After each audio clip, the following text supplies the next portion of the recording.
Por longos anos, sempre valorizei meu espaço pessoal. Após o que pareceu uma eternidade de privações e economias, finalmente alcancei um marco monumental. Comprei meu próprio apartamento de 2 quartos. Não era uma cobertura chique, com vista para o jardim botânico, que fique claro, mas era inequivocamente meu. Apenas eu, Amélia Mendes, uma mulher ferozmente independente de 28 anos, navegando pelas águas frequentemente turbulentas do mundo do marketing. Crescer no turbilhão caótico da casa dos meus pais, com meu irmão mais novo, Diogo, que era 4 anos mais novo que eu, havia instilado em mim um desejo profundo por tranquilidade. Diogo sempre foi, para dizer o mínimo, a criança problema, perpetuamente envolto em uma bolha protetora de mimos parentais e desculpas infinitas para seu comportamento muitas vezes questionável. A chegada inesperada. Assim que as amarras da adolescência foram minimamente afrouxadas, eu fugi.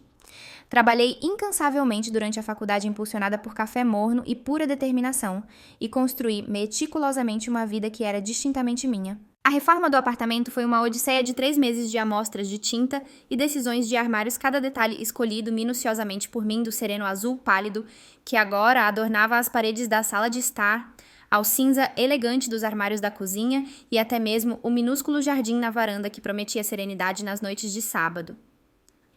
As noites de sábado, elas eram meu ritual sacrossanto, apenas eu, uma dose generosa de um Sauvignon Blanc, fresco, e o mundo literário que tivesse capturado minha imaginação naquela semana.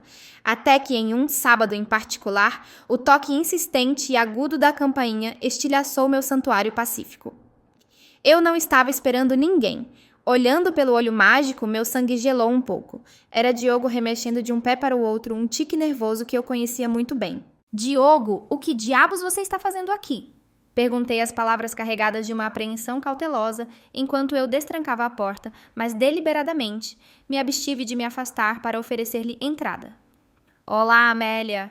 Ele ofereceu seu sorriso um pouco forçado, uma máscara familiar. Mamãe e papai me deram seu endereço. Seu olhar passou por mim, cobiçando o santuário do meu apartamento. Posso entrar? Relutantemente, com um nó de pressentimento, apertando em meu estômago, cedi. Observando-o entrar seus olhos, perscrutando cada detalhe com o que agora eu reconhecia com clareza, arrepiante como cálculo. As promessas vazias, belo lugar, realmente agradável. Ele arrastou as palavras, sua mão casualmente deslizando sobre minhas bancadas de quartzo novíssimas. Então, Diogo, o que te traz aqui? Perguntei, cruzando os braços em uma postura defensiva. Então, estou meio que em uma enrascada. Ele murmurou, evitando meu olhar, uma bandeira escarlate de problema que eu tolamente escolhi ignorar. Preciso de um lugar para ficar por um tempo. O que aconteceu desta vez? Não pude evitar o suspiro cansado que escapou dos meus lábios. Essa não era a nossa primeira vez. As enrascadas de Diogo eram tão previsíveis quanto a mudança das estações. As coisas têm estado um pouco difíceis ultimamente. Ele encolheu os ombros, uma imagem de falsa indiferença. Perdi meu emprego, o proprietário me expulsou.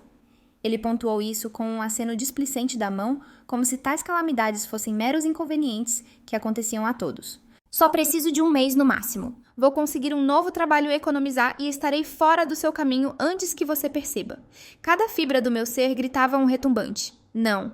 As estadias de 1 mês de Diogo invariavelmente se estendiam por era seus hábitos de economia, eram inexistentes, e sua permanência em empregos era mais curta que a vida de uma efeméride. No entanto, parada ali na minha sala de estar, meticulosamente organizada, uma onda daquela insidiosa obrigação familiar me invadiu aquele puxão de culpa que me assombrava há anos. Onde estão suas coisas? Perguntei, meus olhos notando a mochila singular e patética pendurada em seu ombro.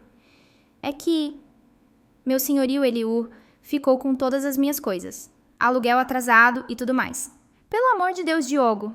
Eu sei, mas tenho algumas pistas boas mesmo, sério. 30 dias, Amélia.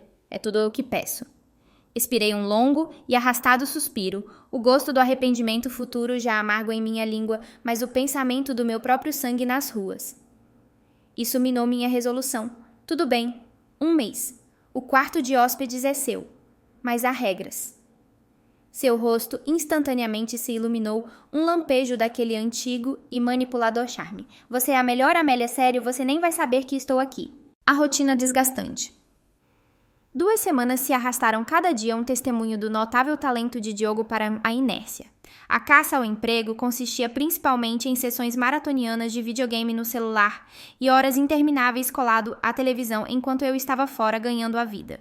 Inexplicavelmente, eu me vi comprando mantimentos para 2, preparando refeições para 2, até mesmo desembolsando dinheiro para roupas novas, quando ele casualmente mencionou seu guarda-roupa limitado.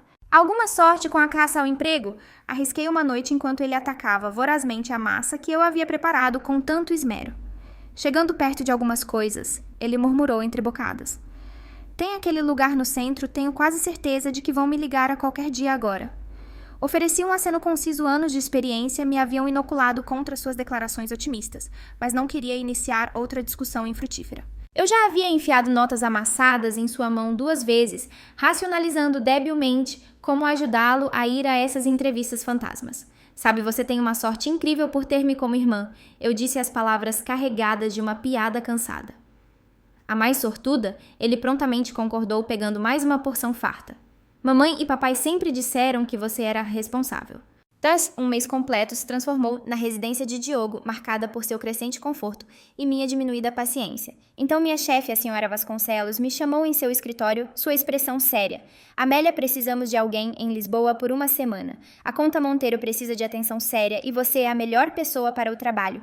Eu não podia recusar uma oportunidade tão significativa, especialmente com o peso adicional de sustentar 2 com uma única renda. Diogo, tenho que ir a Lisboa por 1 semana. Anunciei naquela noite, a notícia pairando pesadamente no ar. Viagem de negócios. Legal, legal. Eu cuido de tudo, ele respondeu, seus olhos nunca deixando o brilho hipnótico da tela do celular. Estou falando sério, Diogo. Sem festas, sem amigos. Mantenha o lugar limpo e procure empregos. Empregos de verdade. Entendi, irmã. Não se preocupe. Este lugar estará exatamente como você o deixou.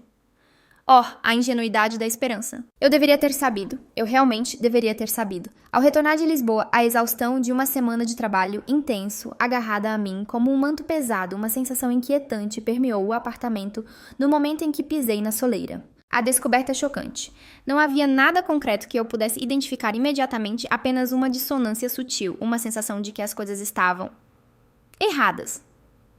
As almofadas do sofá estavam ligeiramente tortas, e um leve e acre cheiro de cigarro pairava no ar, apesar de nem Diogo nem eu sermos fumantes. Olá, bem-vinda de volta!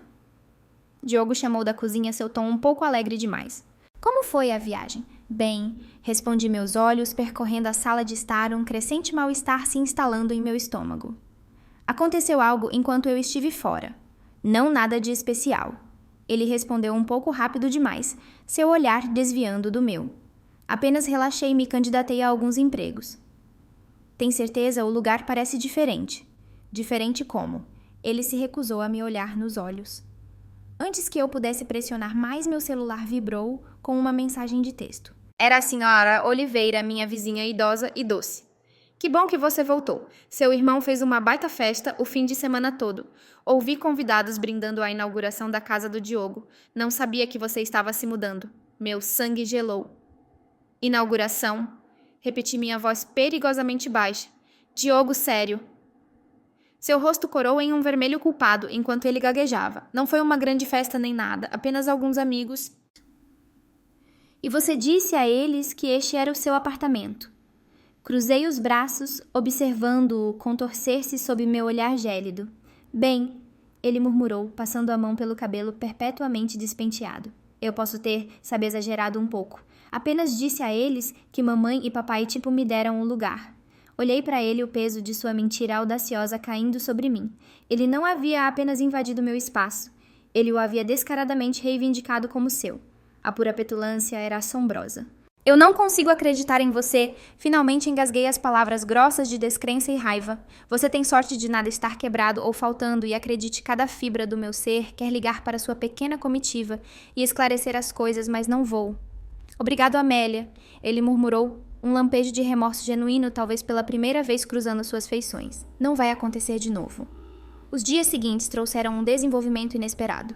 Milagrosamente, Diogo realmente encontrou um emprego, alguma posição de nível básico em um armazém, longe de ser glamouroso, mas ele foi. 5 dias por semana, ele saía cedo e voltava parecendo genuinamente exausto.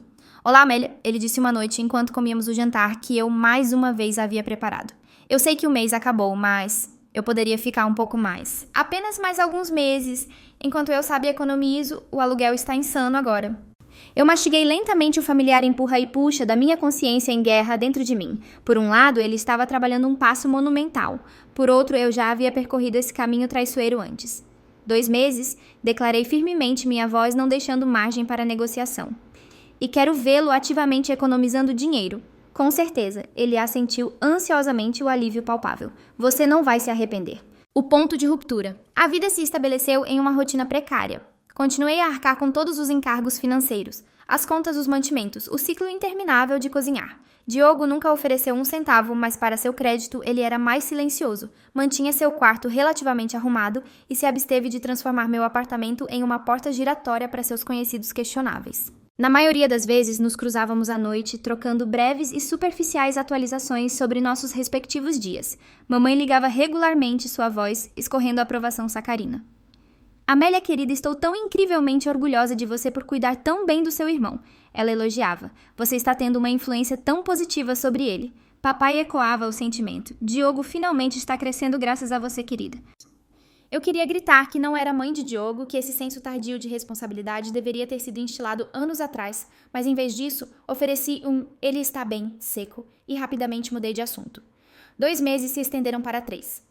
Eu me agarrava desesperadamente à ilusão de que Diogo estava diligentemente economizando, que sua partida era iminente. A verdade, no entanto, era uma pílula amarga que eu fui lentamente forçada a engolir. Eu havia me acostumado à sua presença. Quando ele não estava causando o caos, ele não era uma companhia terrível. E o apartamento antes, um santuário de solidão, agora parecia estranhamente vazio sem sua presença, embora disruptiva. Então veio a terça-feira que irrevogavelmente estilhaçou esse frágil equilíbrio. Trabalhei até tarde, o relógio passando das 21 horas, enquanto eu finalmente dava os toques finais em uma apresentação crucial. Chegando em casa, a sala de estar estava envolta em escuridão, mas vozes abafadas vinham do quarto de Diogo. Enquanto eu colocava minhas chaves na mesa de entrada, uma garota saiu de seu quarto vestida apenas com uma camiseta oversized, a camiseta do meu irmão. Ela congelou os olhos arregalados de surpresa e confusão ao notar minha presença. Diogo apareceu atrás dela igualmente pasmo. Amélia, você chegou tarde. Ele gaguejou como se essa explicação frágil de alguma forma justificasse a cena que se desenrolava diante de mim. Quem é esta? Perguntei minha voz perigosamente calma, enquanto eu gesticulava para a garota escassamente vestida, que agora tentava freneticamente puxar a camiseta para baixo. Esta é Sofia. Diogo anunciou seu braço possessivamente em torno da cintura dela. Minha namorada. O olhar de Sofia oscilou entre Diogo e eu, uma tempestade de perplexidade surgindo em seus olhos. Quem é ela? Ela exigiu apontando para mim. E por que ela está aqui? Antes que Diogo pudesse inventar outra fabricação elaborada, dei um passo à frente, minha voz afiada como vidro estilhaçado. Eu sou Amélia, a proprietária deste apartamento. Os olhos de Sofia se arregalaram em descrença. Proprietária, Diogo me disse que este era o lugar deles. Diogo, eu disse entre dentes cerrados, cada músculo do meu corpo tenso de fúria. Uma palavra. Comigo. Agora. Meu amor, não se assuste. Diogo disse a Sofia, sua voz carregada de um apelo desesperado. Eu apenas exagerei um pouco. Exagerou. A voz de Sofia subiu carregada de traição. Você me disse que seus pais lhe deram este apartamento. Sim, mas... Os olhos de Diogo dispararam entre nós um animal encurralado preso em sua própria armadilha. Isso realmente importa. Você só me ama por causa do apartamento. O silêncio de Sofia era ensurdecedora à compreensão da enganação de Diogo, estampada em seu jovem rosto, um espelho das inúmeras vezes em que sentia aquela mesma pontada de decepção. O que exatamente está acontecendo aqui, Diogo? Exigi minha paciência por um fio. Há quanto tempo isso está acontecendo? Estamos juntos há alguns meses. Ele murmurou, seu olhar fixo no chão. Amélia, quero que Sofia more aqui também. Uma risada áspera e incrédula escapou dos meus lábios. Ele não podia estar falando sério, mas o apelo desesperado em seus olhos confirmou sua audácia. Você está louco. Por favor, Amélia. Diogo realmente caiu de joelhos, agarrando minhas mãos, seu toque pegajoso e indesejável. Você é minha irmã mais amada. Eu faria qualquer coisa por você. Eu sou sua única irmã, apontei minha voz pingando sarcasmo. Estou desesperado. Ele continuou, seu aperto se intensificando. Só você pode nos ajudar. Sofia deu um passo à frente, sua voz surpreendentemente firme. Vou seguir todas as suas regras, Amélia. Até ajudarei a cozinhar para todos. Olhei para ela jovem, provavelmente mal saindo da adolescência, mas possuindo uma resolução silenciosa que Diogo lamentavelmente não tinha. Talvez apenas talvez ela pudesse ser uma influência estabilizadora. Tudo bem, concedi a palavra, soando estranha e tola mesmo ao sair dos meus lábios. Mas as mesmas regras se aplicam e espero ajuda com a casa. Para minha total surpresa, as coisas realmente melhoraram com a presença de Sofia. Ela manteve Diogo um tanto sob controle, ajudou diligentemente na cozinha, como prometido, e até ofereceu um genuíno obrigada por nossa arranjo de vida não convencional. Eles se mantinham principalmente a si mesmos, uma presença silenciosa quase invisível, e uma lasca de esperança começou a cintilar dentro de mim, de que isso realmente poderia funcionar, até que economizassem o suficiente para encontrar seu próprio lugar. Então a familiar convocação do escritório da senhora Vasconcelos estilhaçou essa frágil paz. Amélia, estamos abrindo uma nova filial na Califórnia. Precisamos de alguém no local por 6 meses para colocar tudo em funcionamento. Você é a nossa principal escolha. 6 meses na Califórnia. 6 meses longe do meu apartamento e de Diogo e Sofia habitando-o. Naquela noite, dei a notícia durante um jantar tenso e silencioso. 6 meses. Diogo repetiu, seus olhos arregalando-se ligeiramente. Essa é uma grande oportunidade, Amélia. É sim, concordei minha voz firme, mas preciso ser absolutamente clara sobre algo. Enquanto eu estiver fora sem festas, sem convidados, mantenham o lugar impecável. E quando eu voltar, vocês dois precisam ter seu próprio lugar. Entendido. Com certeza, Diogo assentiu com seriedade incomum. Vamos economizar o tempo todo em que você estiver fora. Prometo. Sofia acrescentou seu olhar sincero. Apesar de suas garantias, um incômodo persistente permaneceu. 6 meses era uma eternidade para confiar algo a Diogo, muito menos minha casa arduamente conquistada. Estou falando sério, reiterei minha voz carregada de aço. Trabalhei muito para isso. Nós entendemos, Amélia. Diogo disse seu tom apaziguador. Confie em mim. Estará exatamente como você o deixou quando voltar. No dia seguinte, uma onda de apreensão me invadiu. Liguei para a mamãe. Você poderia talvez verificar eles ocasionalmente, apenas para ter certeza de que está tudo bem. Claro, querida. Ela prometeu seu tom desdenhoso. Mas Diogo está indo tão bem agora. Tenho certeza de que não haverá problemas. Eu queria desesperadamente acreditar nela. Eu realmente queria. A Califórnia era deslumbrante, uma tapeçaria vibrante de sol e oportunidades, mas um nó persistente de preocupação com meu apartamento se recusava a se desfazer. Eu ligava para Diogo semanalmente e cada vez suas garantias eram suaves e inabaláveis. Está tudo absolutamente bem, Amélia.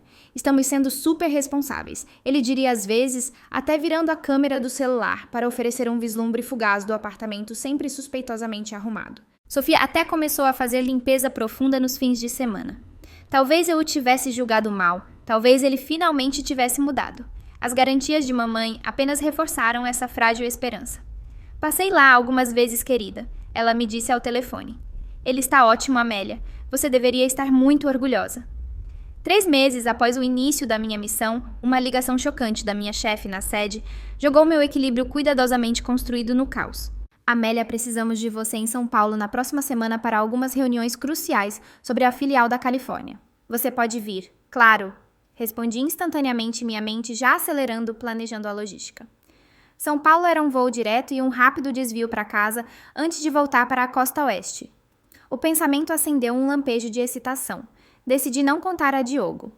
Parte de mim queria testemunhar o verdadeiro estado do meu apartamento em primeira mão, sem o verniz de suas chamadas de vídeo cuidadosamente organizadas. E uma parte maior de mim apreciava na ideia de uma surpresa. Após o turbilhão de reuniões em São Paulo, embarquei em um voo para casa, uma antecipação nervosa borbulhando dentro de mim.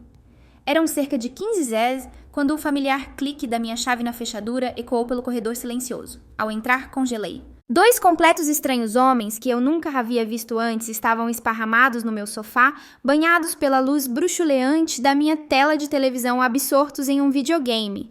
Eles levantaram os olhos assustados, suas expressões espelhando meu próprio choque. Quem são vocês? Exigi minha mala caindo no chão. O que estão fazendo no meu apartamento? O mais alto dos 2 se levantou os olhos estreitos defensivamente. Nós alugamos aqui. Quem é você? Alugam. Minha voz falhou um guincho estrangulado de descrença. Este é o meu apartamento. Eu sou a proprietária. Os 2 homens trocaram olhares confusos. Nós assinamos um contrato de aluguel com Lucas Rocha. O mais alto afirmou categoricamente. Ele disse que era o dono do lugar. Meu coração batia contra minhas costelas um tambor frenético de traição. Lucas é meu irmão, ele não possui nada. Deixe-me ver este contrato de aluguel. Desage, o homem mais baixo, desapareceu nos fundos do apartamento, meu quarto de hóspedes, e retornou momentos depois com uma pilha amassada de papéis. Meus olhos percorreram o documento, os detalhes fraudulentos nadando diante de mim, e uma onda de náusea ameaçou me dominar. Lucas havia inventado contratos de aluguel falsos, alugando ambos os quartos por surpreendentes R$ 1.500 cada por mês. Os termos do contrato 6 meses. Exatamente a duração da minha missão na Califórnia. Uma fúria fria começou a borbulhar sob o choque inicial. Peguei meu celular tirando fotos dos documentos condenatórios. Preciso que os dois saiam. Agora. Isso é ilegal. Lucas não tinha absolutamente nenhum direito de alugar este apartamento. Olha, senhora, nós pagamos caro, o mais alto argumentou sua voz carregada de indignação. Brande meu celular novamente, minha voz tremendo de justa raiva. Tenho a escritura deste apartamento bem aqui. Posso ligar para a polícia e mostrar a eles. A escolha é de vocês. Eles examinaram as imagens no meu celular, suas expressões, mudando de descrença para uma compreensão crescente. O mais baixo murmurou uma série de xingamentos. Aquele desgraçado nos enganou. Bem, vamos encontrá-lo. O mais alto acrescentou, já começando a juntar seus pertences com uma nova urgência. E vamos pegar nosso dinheiro de volta. Sinto muito que isso tenha acontecido com vocês. Eu disse as palavras sinceras. Eles não eram o inimigo aqui. Lucas era. Mas preciso do meu apartamento de volta. Hoje. Eles foram surpreendentemente compreensivos. Sua raiva agora direcionada diretamente a Lucas. Dentro de uma hora, eles haviam arrumado seus poucos pertences e partido prometendo um acerto de contas com meu irmão enganador. Quase senti uma pontada de simpatia por ele. Quase. Assim que a porta se fechou, liguei freneticamente para um chaveiro. Enquanto esperava, tentei o número de Lucas. Repetidamente, cada toque sem resposta, uma nova onda de fúria. Nenhuma surpresa ali. Ele sabia exatamente o que havia feito. O chaveiro chegou com velocidade louvável e o clique metálico das novas fechaduras ecoou a finalidade da minha decisão. Marchei para o quarto de Lucas, agora estranhamente silencioso e com uma satisfação sombria. Empacotei todos os pertences dele e de Sofia em sacos de lixo pretos, suas vidas despudoradamente empacotadas e depositadas em uma pilha em frente à minha porta. Então afundei no sofá da sala, o silêncio amplificando a turbulência dentro de mim, e esperei. Eu sabia, com uma certeza arrepiante, que eles voltariam.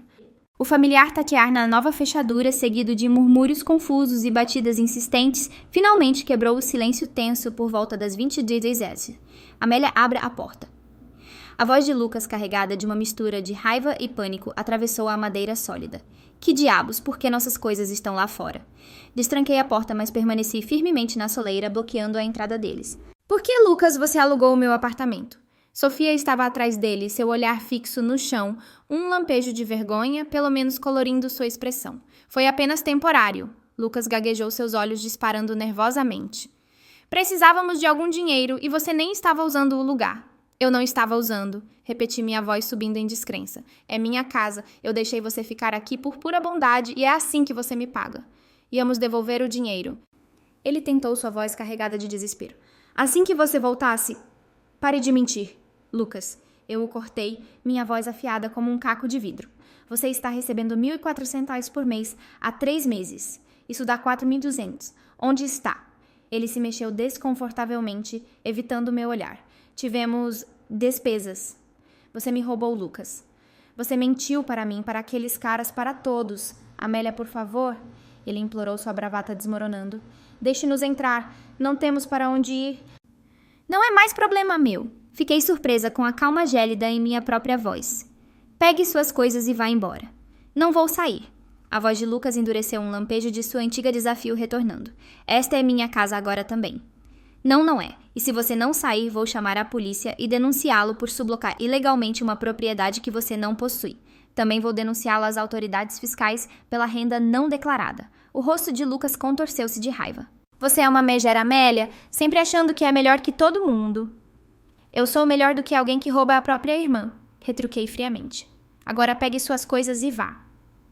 Sofia puxou o braço de Lucas. Vamos embora, Lucas. Ela sussurrou, sua voz cansada. Não vale a pena. Depois de mais argumentos fúteis e uma enxurrada de insultos lançados em minha direção, eles finalmente pegaram suas malas e recuaram. Observei pela janela enquanto eles apertavam tudo no carro velho de Lucas e iam embora, as luzes traseiras desaparecendo na noite. Meu corpo tremia, com uma mistura de exaustão e uma estranha sensação de libertação. Parte de mim sentiu uma pontada de culpa. Eu acabara de deixar meu irmão sem teto. Mas uma parte maior e mais resoluta de mim sabia que eu estava permitindo seu comportamento destrutivo por muito tempo. Quando estava prestes a finalmente sucumbir à exaustão que me perseguia, meu celular tocou o tom agudo cortando o silêncio. Era mamãe. Amélia Maria Mendes. Ela guinchou ao telefone, sua voz uma arma de pura fúria. O que você fez com seu irmão? Lucas nos ligou chorando como você pôde expulsá-lo assim. Ele não tem para onde ir. Respirei fundo e com firmeza.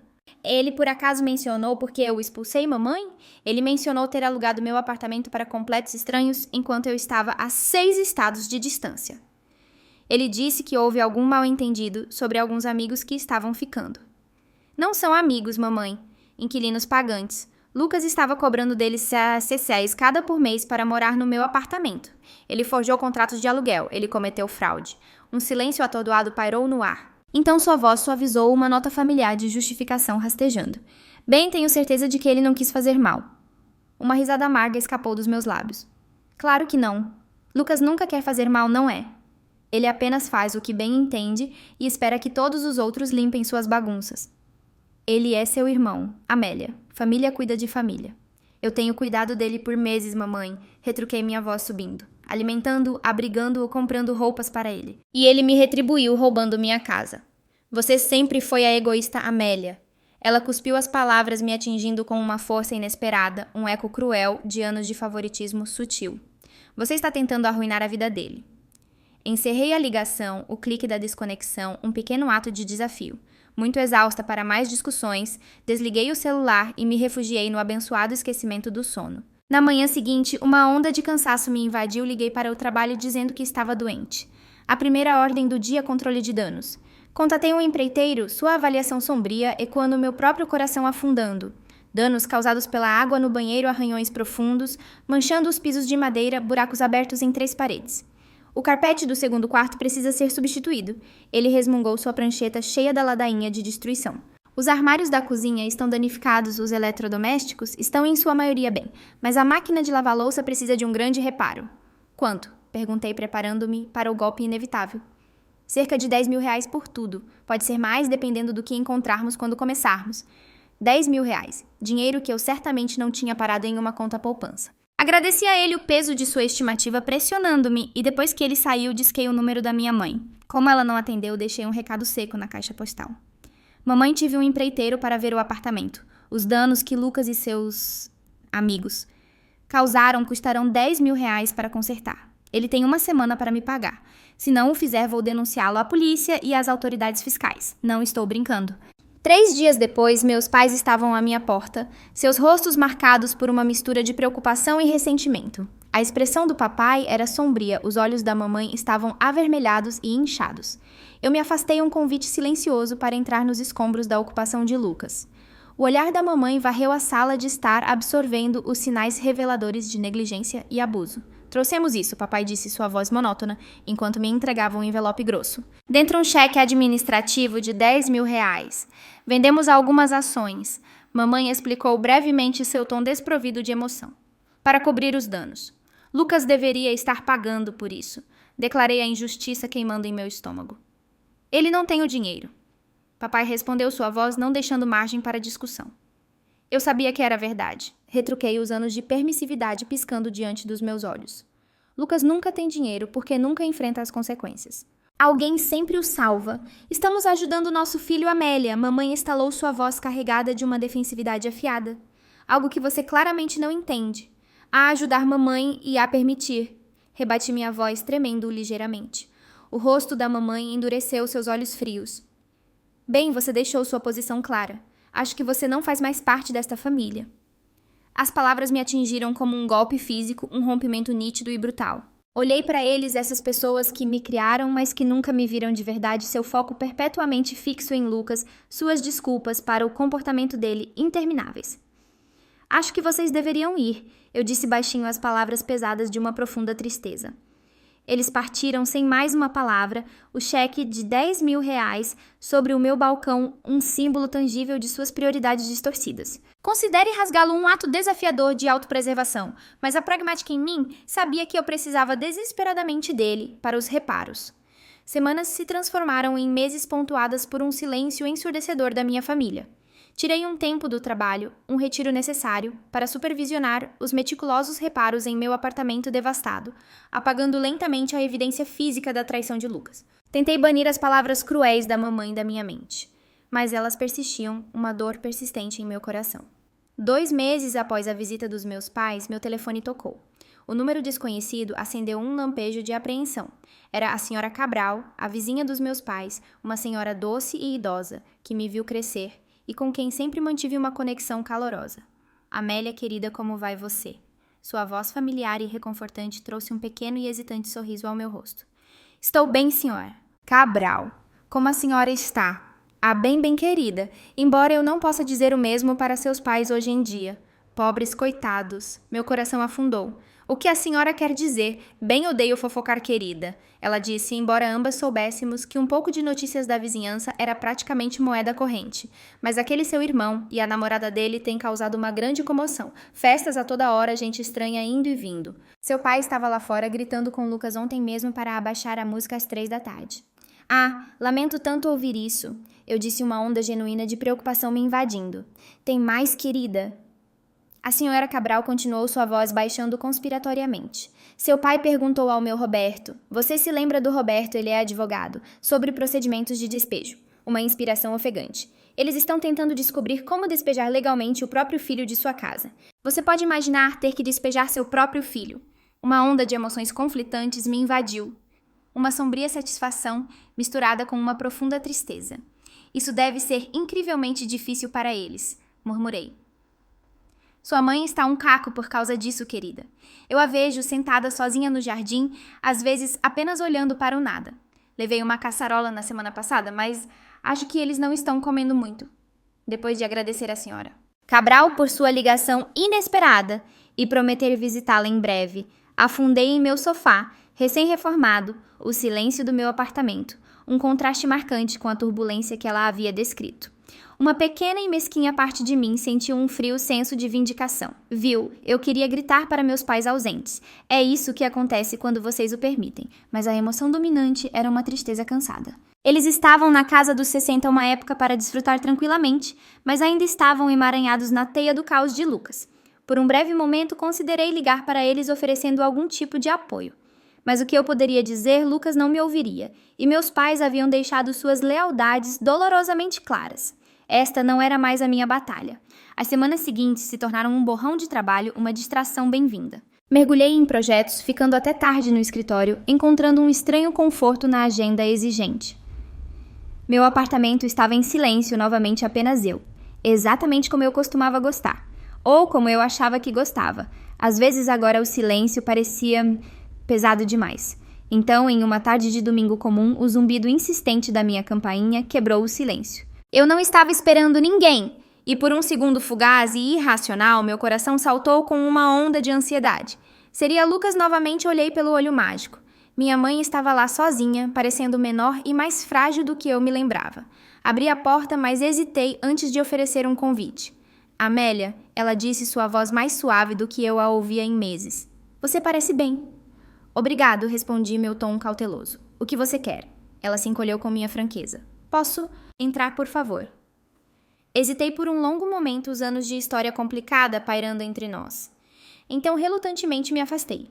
Ela sentou-se na beirada do meu sofá, as mãos firmemente entrelaçadas no colo, seu olhar percorrendo a sala de estar meticulosamente restaurada. Nós entramos com um pedido de despejo contra Lucas. Ela finalmente disse, sua voz mal acima de um sussurro. A audiência é na próxima semana. Eu não sabia como responder. A senhora. Cabral mencionou que vocês estavam considerando isso.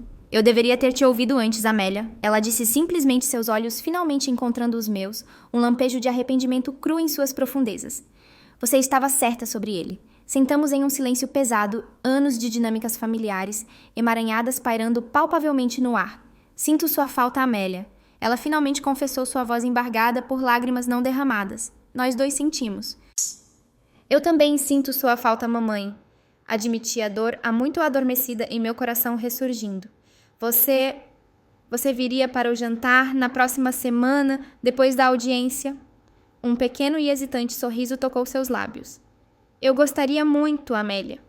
Depois que ela partiu, fiquei em minha janela observando a vasta paisagem urbana abaixo, o sol da tarde, projetando longas sombras sobre os edifícios. Lucas teria que trilhar seu próprio caminho agora sem minha constante intervenção, sem a rede de segurança interminável de nossos pais. Mas pela primeira vez em muito tempo, uma frágil semente de esperança começou a brotar dentro de mim. Às vezes, as pessoas que amamos precisam cair antes que possam finalmente aprender a se levantar sozinhas. Lição valiosa. Esta história serve como um lembrete comovente do delicado equilíbrio entre o amor familiar e o comportamento de permissividade. Embora nossos instintos possam nos levar a proteger e apoiar nossos entes queridos, especialmente a família, chega um ponto em que nossas ações inadvertidamente impedem seu crescimento e perpetuam padrões negativos.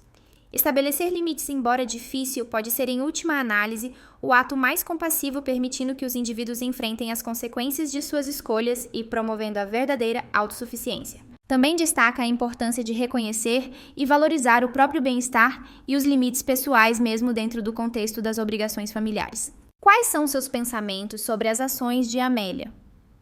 Você já vivenciou uma situação semelhante? Compartilhe seus comentários abaixo e não se esqueça de se inscrever para mais histórias que provocam a reflexão.